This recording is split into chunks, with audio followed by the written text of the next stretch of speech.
Magluto ng gulay na may sutanghon. Ayan. Nice! Woo! Ayan guys, inisa na ang sayote. Wow! Guys, panalaga na siya. Pilalagay na sayote. Lagyan mo ba ng alamang na dry?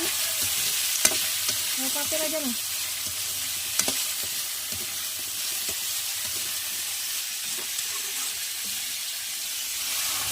Ayan. Yummy! Ayan guys, sa mga nagtitipid ng ulam, lagyan niya ng ginisa mix. Ganoon ang ginisa mix guys. Lagyan niya ng kunting paminta na durog. Dry lang na lamang kasi nagtitipid kami guys. Yan lang kaya ng budget wa. Nilagyan niya ng Nice. miswa guys.